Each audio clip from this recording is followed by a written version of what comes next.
How to add music to Instagram posts with multiple photos. Let's get started.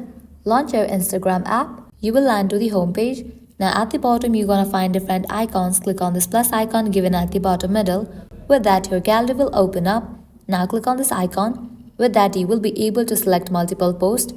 After you are done with selecting the pictures, at the top right corner you will find the option of next. Click on it. From this page you can add effects to your pictures. Once you do that, click on next. After you land to this page, over here you will find this option of add music. Click on it. Now you can choose any of the music to add in your post. Likewise, at the top you will find this search box. Over here you can just type in the name of the music that you want to add in your post. By clicking on this icon, you are able to choose the clip duration. You can set it up to 90 seconds.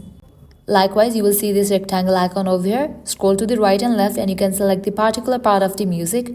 Once you are done, click on done. Likewise, from this page you can add caption or poll, tag people, set audience and add location.